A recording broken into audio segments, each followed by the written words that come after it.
Hello and good morning to a new show here on Latte Firm, the Daily Grind Transfer Edition. And I'm delighted to be joined by Alexander Moneypenny of The Different Knock and the Cannon Podcast, and more recently, Sky Sports. How are you, Alex? Very good, sir. Very good. I will say I think your intro remains the best on YouTube. You It's say just the nicest things. the little like Emirates in the coffee. It's so good. It's so good, man. I It's so appreciate good. it, man. How have you been, man? Good. So, yeah, I was just saying to you, went to Flatiron last night for a little date night, and Nice, nice. woke up to find out we were the most profitable club in Premier League history. So Living the dream. State that's the night exciting. before. Yeah, most profitable club. You'll never sing that. But no, it's been a crazy sort of 24 hours. Champions League final, of course, last night. We witnessed a brilliant performance from PSG, and it kind of left me wondering, Alex, what do we need? What are we lacking? What could we go and do this summer to kind of, really bolster the squad and give us that chance of silverware next season? Look, the season's over. First of all, how do you feel? How would you summarize in a couple of lines, like your feelings about last year? Couple of lines.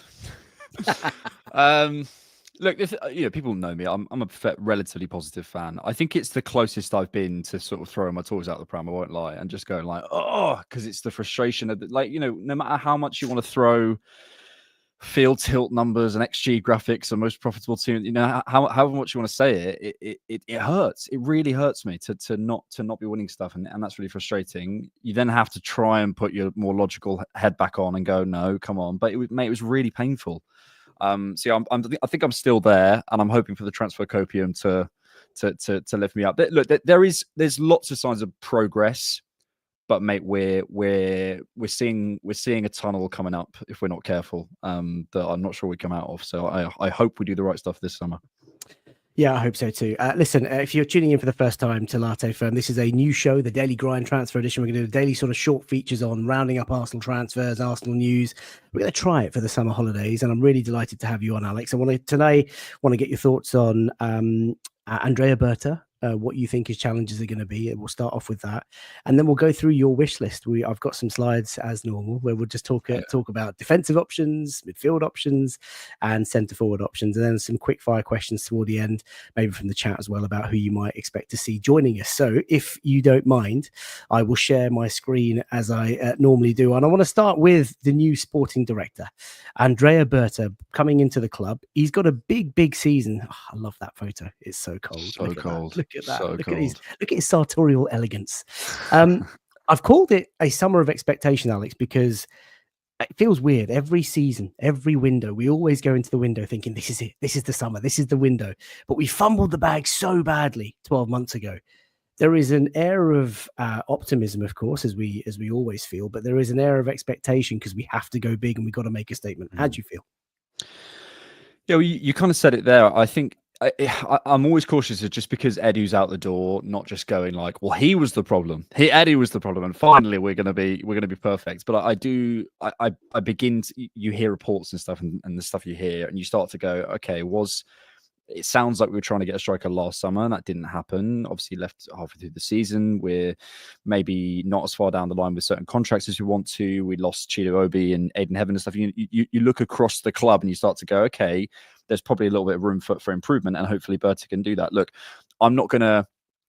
I find it really interesting. People do sort of like character analysis of people that they've never met. I don't know him, so I find it very hard to do the sort of, he's the sort of guy who's going to come in and do that. I don't know, but what I can see is very, very proactive stuff, certainly in the media. And I think he will use the media consistently to try and position Arsenal in a certain way. I think we felt that immediately when he came in with Gyökeres news and stuff like that.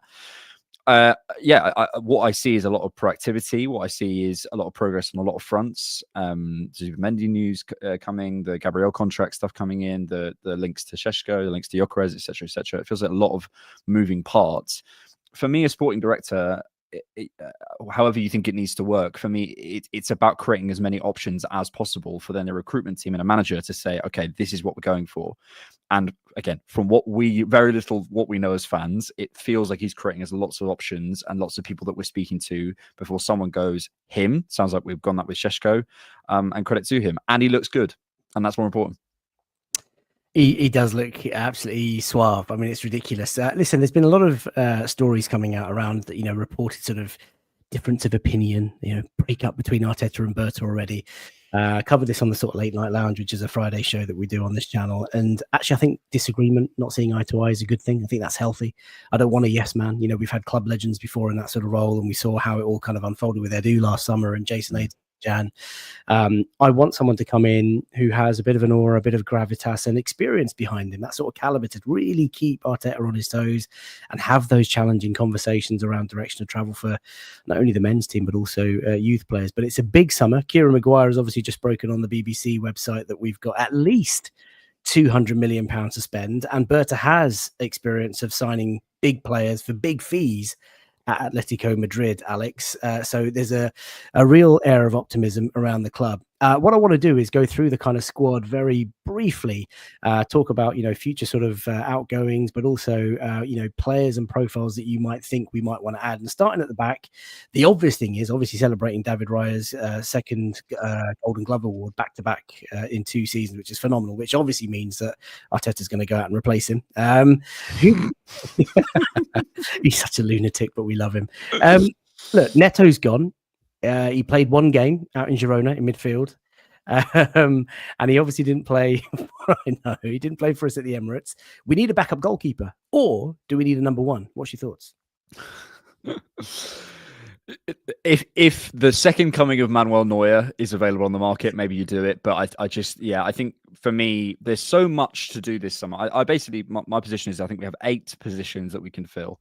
And maybe just to read those out, I think it's 2 forwards, I think it's 2 midfielders, a second goalkeeper, potentially a right centre back or right back, potentially a left back, and potentially a creative midfielder. And those are almost certainly sort of in priority order. Some list, Alex. Yeah, well, it's a lot, and again, ultimately, theoretically you could do all 8, or you could do 2. It just depends how the market shakes out. So you don't have to necessarily do 8 things, but the fact we have 8 positions, I think we could be filling is a slightly scary position to be in. Look, I think with the goalkeeper in a summer of so much to do, yeah, let's not be messing around. Look, I think we all accept that David Raya, even with the Golden Glove, etc. Maybe there's a couple of percentages here. Is he the very, very best in the world? No, but also I think there's a massive aesthetic bias with Raya, where because of his height, because it's more his feet that he gets himself across the goal rather than he sort of throws himself across the goal. He sort of, like, I think Ben Foster was talking to him about it, like his footwork is immaculate because he is a little bit shorter. We don't necessarily rate him as highly as we do. So for me, I think the second, probably maybe the conversation here is the second goalkeeper. Joan Garcia looks like he's off to Barcelona. The pick I have is a guy called Marcin Bulka at OGC Nice, who is 25, 6'6". He's got a year left on the deal. He's been at Chelsea, he's been at PSG and stuff like that. He's Polish. We've got a good record with Polish, well, decent record with Polish goalkeepers anyway. There's a sort of presence to him. There's a commandingness to him in the box. Maybe he isn't as good with his feet as Raya and so on and so forth, but in that sort of slightly different style of goalkeeper. Depends what they want to go for. To be honest, I know we've changed goalkeepers a lot, but I do think we've improved consistently in that market. So I trust Iñaki Kanya and so on to go and do that. For me, the reason I like that deal is because he's got experience. He's been one of the best goalkeepers in Ligue 1. He's the right age, but it's also the year left on the deal. I don't want to be spending loads and loads of the budget, even if we are the most profitable club in Premier League history. God, that annoys me. Even if we are, I don't want to be spending loads and loads on something that realistically, Faisal, are we going to win the league because we signed a second goalkeeper? Yes or no? No. So no. Although what I would say towards the back end of the season, I never really appreciated when Arsene Wenger and other managers used to say that goalkeepers would get mentally fatigued. And I do feel that the lack of rotation in that position towards the end maybe caught up with David Raya. Like you appreciate when you see him live, and I know you've been to a lot of games this season yourself. When you're watching how he just has to concentrate because he's playing that sort of sweeper keeper role. He tucks into that left centre back position sometimes when he gets the ball, and he's got to be so alert that I think towards the end, he made 2 or 3 mistakes in a sort of small run of games. I think we need competition, and I think we obviously need that rotation option. And listen, Kepa's available, £5 million apparently. He's been, keeping the sticks for Bournemouth this season, and he's still relatively young for a goalkeeper. There are options out there. I think the Joan Garcia one seems a bit of a shame, even though I sit here having never watched him play, because he's just, the rave reports, the fee that is being sort of available for, and it does look like, of course, he's going to go to Barca. If we move our way up the pitch and talk about our defensive options, look, Kieran Tierney, we bid him farewell. What a wonderful way to go as a servant of the club. There are talks potentially about Jakub Kivior, maybe Zinchenko leaving. We know Tomiyasu is injured for the rest of this calendar year, and Ricky Calafiori, I mean, what a talent he is, but he's missed more games than he's played. So you talk about right back, potential left back. What sort of profile would you like to see? You're missing our boy on there, our son, Miles. Well, yeah, go on. Oh, yeah, you put him in the midfield. Okay. Yeah. Well, I'd personally, I'd have Miles in that group. I think Zinchenko will go. That's my feeling. And then you're left with a group of White Saliba, Gabriel, Timber, Tomiyasu, Miles, Kivior, and Calafiori.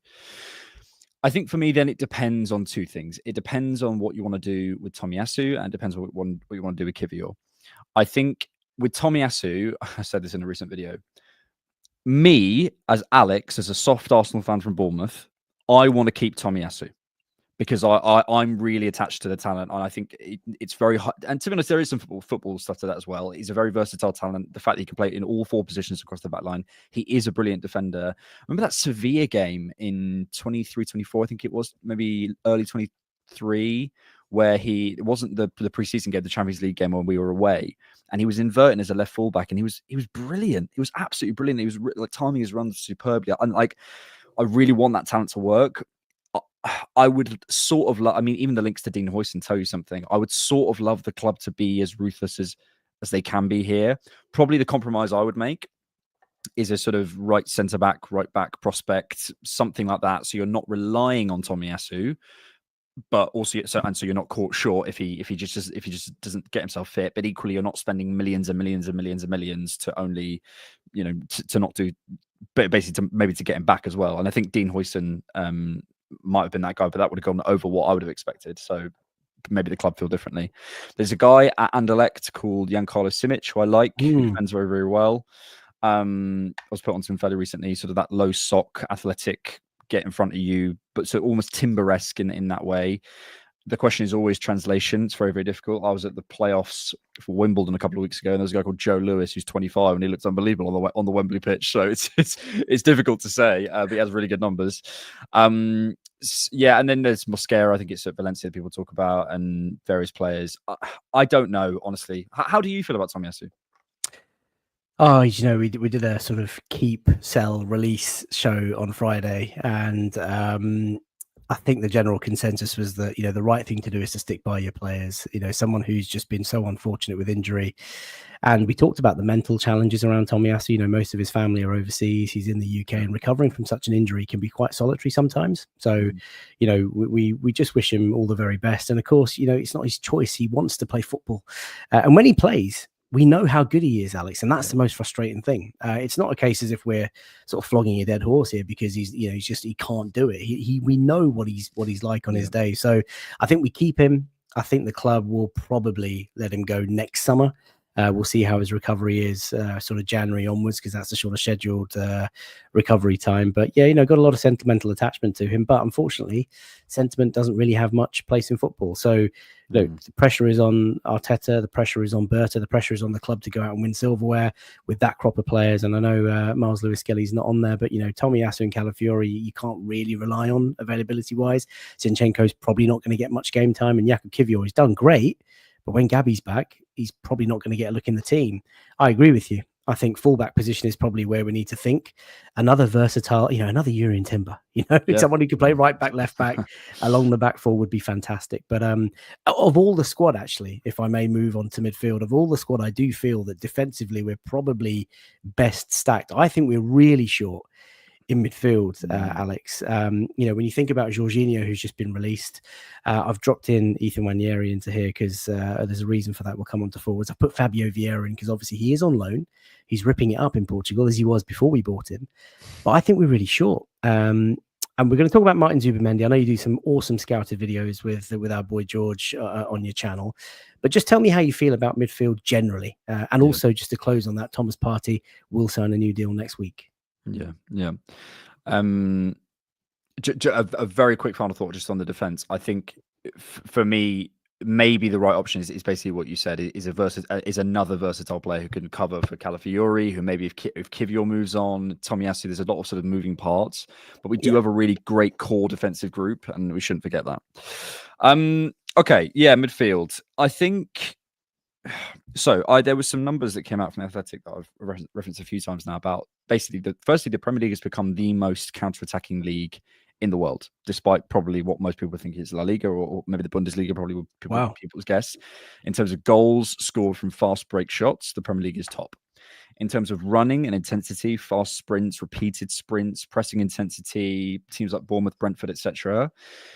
There are teams in this league who are running and running and running and running. And actually in the forward areas, there's another conversation about what PSG did last night, Liverpool did last night, and how we respond to that and making running cool again, right? We've been quite static, I would say, in the forward areas for a while. I am concerned about going into a midfield, even with Zubimendi and Rice and Merino and Partey. Thomas Partey is 32. Mikel Merino has his strengths and has value, but I don't trust him to cover big spaces. I can go into specifics about why that is, but for now, I'll just say that. And Declan Rice, look, we know what Declan Rice is, but if he falls over, we're in the mud. Zubimendi, I think I don't want to underrate him defensively, because I think if you look at a lot of his numbers, he's pretty solid. But again, when big spaces open up, when you're looking at Morgan Rogers, when you're looking at pick your favorite, Baleba, whoever it is, your favorite running target there, it's a concern. So I would love another proper 6-8, because I don't believe Miles will move forward. And then we come to and then in terms of who that is, you could go for the more expensive options, the Carlos Balebas, the whatever. I look at the situation at Villa, and I look at someone like an Amadou Onana or a Tielemans or a Rogers, whoever, and I look at and I say that I think they're 96% of their wages go on their revenue, or their revenue goes on their wages. They've got to sell, so I'd maybe be looking there. But just on that, Alex, if I may. So you mentioned Onana, Rogers, and Tielemans. They're all three of them are very, very different players. Mm-hmm. So if I had to push you, I mean, if I'm thinking about midfield, I've said it, for a long time now, that as much as I love Declan Rice and as much as I'm looking forward to Zubimendi, and your scouting video on Zubimendi with George recently was absolutely top notch. George's knowledge of this boy, phenomenal. I would encourage all of you to go and check that out on the Cannon podcast. But I want another powerhouse. Yeah. I want another box to box endurance athlete, someone who can just, eat up the grass, players bouncing off him as he sort of, storms through defenses, like Clive often talks about on the AVP podcast. If you can't go around a team or over a team, you want to just go through them, run through them. And I look at Morgan Rogers and I think that's the profile. And a lot of people in the chat are talking about Adam Wharton, physically very, very big and sort of imposing, but he's more of a defensive midfielder. What's your thoughts on profile of midfielder? Yeah, I think the 6-8 for me needs to be I think if you're signing a Rogers or a Tielemans, probably not a Tielemans, you're trying to do something different to solve this specific issue that I'm talking about, and just literally legs and someone who can win the ball back. There's a guy called Lucien Agume at Sevilla. I quite like Joe Bellingham. But someone like an Onana, to me, I know we've been linked before at Villa, makes sense because of the spaces. There's the player I've linked as well as Leslie Ugochukwu, who is on loan at Southampton. I thought he was the best player. It's not hard, but Southampton, he was the best player for them against us. Again, these 6'3" bullies, basically a little bit in the middle of the midfield. That's the thing I would do. Then you come on to, okay, but, do we necessarily want someone who is just a kind of big space? Because you want to be careful not to just fill your squad with Marinos, and Rice isn't just this, but, that quality, right? And so, yeah, I'm a bit torn. If Joe Bellingham was a bit older, because he has a bit more as well in terms of going forward, and we know what Mikel wants, but I think it might have to be something else. I really can't call it, but in terms of what I want, in terms of the profile, as you say, it's someone big, a runner. Do you rate Joe Bellingham that high? Yeah. He will be. Like, whether he's ready yet, that's a different question. I don't think he's ready for Arsenal in the Champions League and so on. But we also have to consider if the first team is going to be Rice and Zubimendi and Odegaard and Partey and stuff, how many minutes is he going to be getting? And I really like this talent. I think he's just a little bit more defensively aware than his brother. But in terms of the physical attributes, covering space and ground, he's right up there. Well, look, Zubimendi would obviously naturally fit in as a replacement for Jorginho, and that's a massive upgrade in my opinion. If Thomas Partey stays on for another year plus one, obviously he's an option in the bench. I've said this just on Friday's show about Mikel Merino. I don't think he's it in midfield. If he wants to be a squad player, fantastic. And listen, the unsung hero performances towards the back end of the season when we needed him most was phenomenal. For me, I don't think Fabio Vieira is going to come back, and that leaves us really short. Another name, just before we talk about forwards, Donald says Eze is the profile. Former Arsenal boy, of course, former Arsenal academy player, ripped it up this year at Palace in the final in the FA Cup run, which was incredible. Is he the sort of player that you'd like to see at Arsenal? Yes, the attacking midfield. So my position on this is I basically accept. I think probably what Donald is trying to say is that we have a creativity issue. We certainly do. It says that you can look at the high level numbers in terms of the goals and the chances created and the XG, etc. You could probably go into the deep numbers and say actually we're not whatever. But I think everyone who watches Arsenal knows we need to create more chances. The solution then is one of two. It's going individual. It's saying let's go and sign a big individual.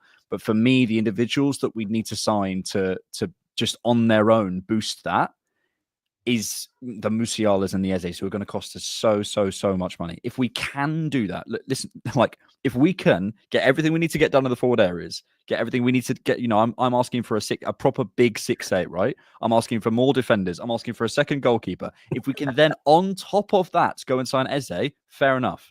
But my solution is probably something more like, I want to see Martin Odegaard with runners. I want to see Arsenal with Zubimendi play with proper tempo. We're so slow half the time and be able to access the centre of the pitch.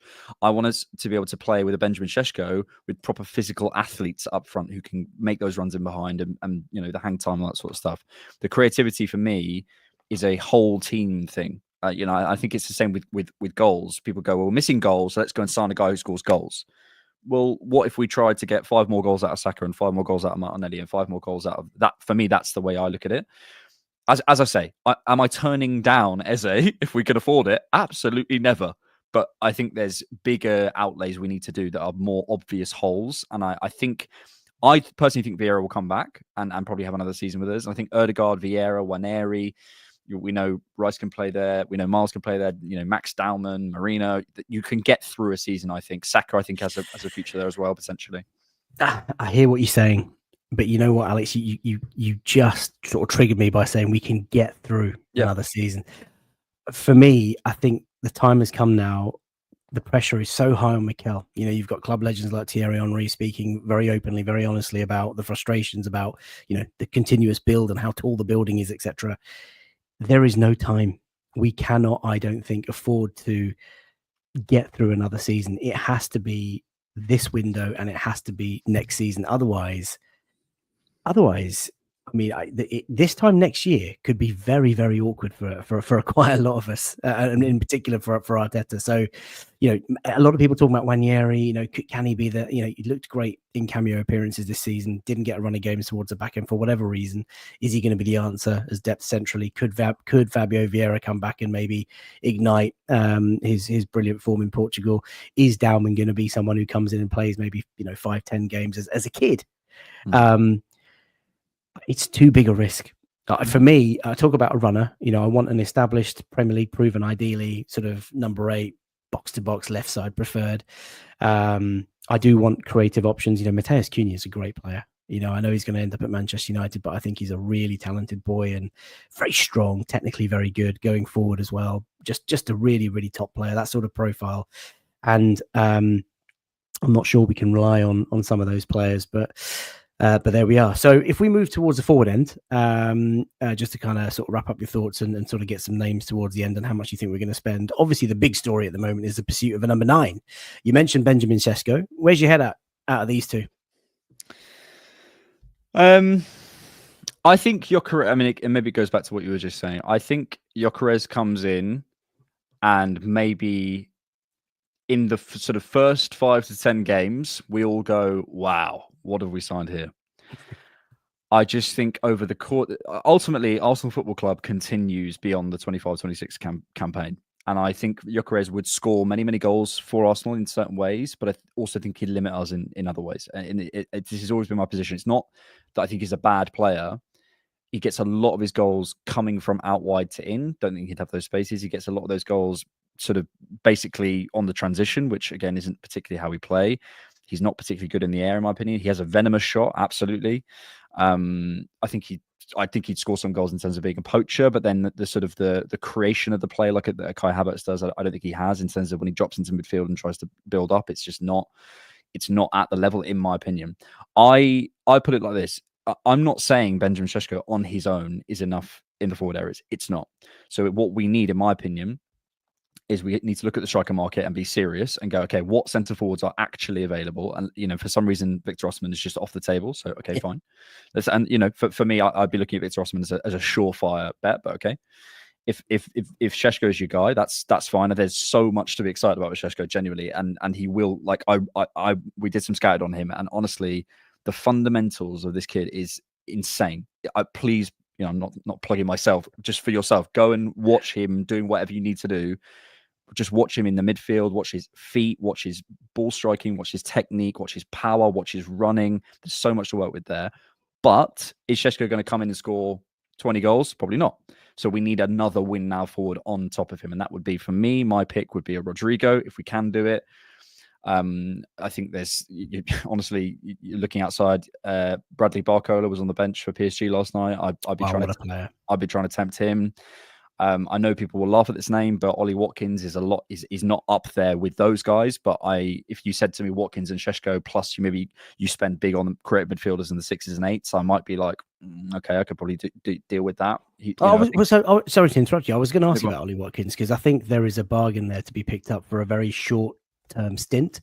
Right. Like if we were able to get a Šeško and a Watkins, I mean that's phenomenal business for Arsenal, mate. It's. But I don't want it to be. I don't want it to be chasing Šeško for the summer and then ending up with Watkins as our only option. That would be a disappointment. I completely agree. Completely, it needs to be Šeško plus. And the thing is with Watkins, like I would prefer a Rodrigo. I would prefer maybe a Leao, or I would prefer a Bradley Barcola or whatever. But is that because they're slightly sexier names? Ultimately, Ollie Watkins is the only name out of those guys who was third in the entirety of the top 5 leagues for goals and assists in 23-24. Entirety. Wow. So this isn't Ollie Watkins, God's sake. No. This is a genuinely brilliant player. And by the way, the age thing, we talk about, but he's nearly 30. We need to win now, guys. We need to. That's what we're trying to do. We're trying to win this season. And I look at the situation. It makes a lot of sense to me. So that wouldn't be my first pick, but I would be very happy with it. I want to run some names by you because these are some of the names that have publicly been linked with us just in the last week. So Leroy Sané on a free. Rodrigo, obviously, you've just mentioned. Bryan Mbeumo had a great season at Brentford, 20 goals in the Premier League this season. Antoine Semenyo down at Bournemouth. Ademola Lookman, he might be available, might be sort of coming back to England. You've got Karim Matoma, of course, from Brighton. You've got Nico Williams, Rafael Leao, you've just talked about. I mean, even Eze, we just mentioned from a midfield option. There are players out there. And what I don't want to do is get to sort of, the end of August and we still haven't signed anyone. We're still sort of deliberating. We've got to be decisive. We've got to pursue, and we just got to get deals done.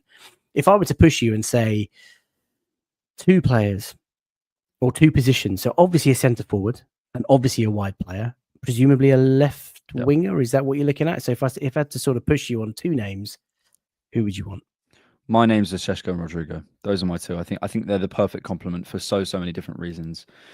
Šeško, basically, my thing with this is always people say Arsenal need a 9, Arsenal need a winger. Okay, but what specific skills are we missing from our forward areas? And I would break it down as we're missing pace, we're missing height, we're missing ball striking, we're missing transition quality, we're missing 1v1 capacity. I think we're missing sort of the moments gene, I would say. I think we're missing athletic capacity as well, as sort of physical capacity. I put them slightly differently. And I look at that pairing, and I think we're missing a win now player. I think we're maybe missing sort of numbers for the future as well. And I put those 2 together, and I say Rodrigo comes in. He's the star. He's the guy who people say, this is the guy Arsenal have signed to try and go and win the league. And Šeško comes in and is allowed a little bit of time to maybe not play every single game. Is allowed to come on and impact games and sort of win over the hearts of the fans in that way.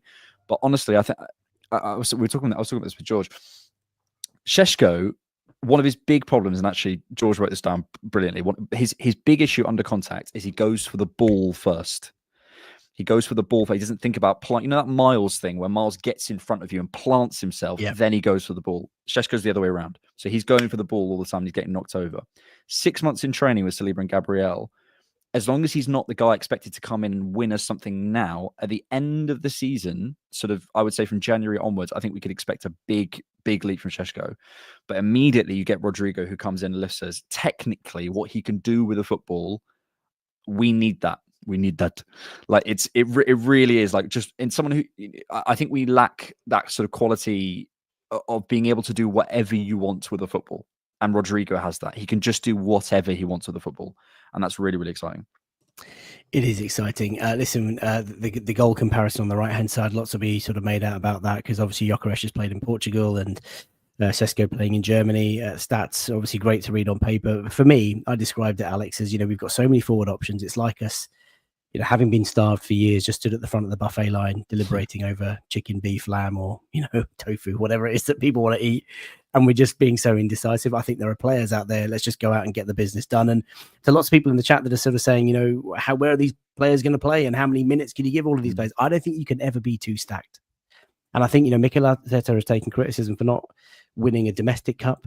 And I want Arsenal because we are big enough and we have the heritage and the pedigree and the status and the size to go strong on all four fronts. I'm not saying I want a quadruple, but we need to have a squad big enough to deal with that. How much do you reckon we're going to spend this summer, Alex? Let's put a number on it. I can see us going upwards past 200 million. I think maybe 220, 230, something like that. I think that's our record spend. Maybe the Rice summer, potentially, something like that. I think we could spend that again, maybe even eclipse it. Would you expect a surprise sale, maybe? Yeah, well, this has been the thing is my, hopefully from what people have heard, my position is never, I don't want Eze or I don't want Dean Huijsen or I don't want, it's just price. And if I have to pick, I'm going in the forward areas. If we can maybe facilitate a Kivior sale and I'm not looking for, and people will laugh at this, I'm not asking for anything less than 40, 45 million for Kivior. I'm sorry, if Sepp van den Berg is going for 25 million pounds, Kivior, who pocketed Mbappe, is going for more. I'm sorry. I'm looking at Martinelli as well. I absolutely love Martinelli as a player and as a guy, but I think maybe his race is run a little bit at Arsenal in terms of just how we play. And I think if we could get 60, 70, 80 million pounds for him, I'd be okay with that. So yeah, you have to look at that. And if you get big offers, you have to listen to it. So yeah, I think there is potentially a lot, but I also just do want to stress we should spend a lot of money this summer, and we are short. And I completely agree with you in terms of the numbers in the squad. We went into last season with 22 out of 25 squad slots filled. That's just not good. It's just not good enough. It's that simple. I'm sorry. I know we found Ethan and Miles, but it's not good enough. We're not as far away as we think. We may feel we're a million miles away, but I don't think we're as far away as we think. So if we get a couple, 2 or 3 really proper signings, the other stuff, so the second goalkeepers and do we need another maybe right centre back, those sorts of things, I'm willing to leave. I just want those key pillar pieces in and make sure we go in with enough numbers, and then we can start to relax a little bit, and hopefully we'll do that soon. Hopefully we will. I really appreciate that. So there we are. In summary, a reserve or a backup goalkeeper for David Raya, a versatile fullback that can play anywhere across the back four. Zubimendi coming in, which leaves hopefully a powerhouse midfielder that we can add to that team, a wide player, a centre forward, maybe even a backup centre forward. But it's got his work cut out. Yeah, exactly. Just before you leave us, Alex, where can people find you on socials? You can find me here at AM or Football on X, or you can find me on YouTube, The Different Knock and the Cannon Podcast. Indeed. Listen, enjoy the summer, Alex. It's been fantastic to have you. Really appreciate you joining. If you are, of course, tuning in for the first time, please do subscribe to Latte Firm. We're going to do this daily grind on a daily basis, funnily enough. And we will have late night lounges on a Friday, which we normally do. Alex, thank you, my friend. Enjoy making your content today, your stuff that you're producing at the moment with both George and Rohan. Absolutely sensational, mate. Really love it. And let me know in the chat, who would your summer wish list be? What positions you think we should be addressing? And until next time, bye for now.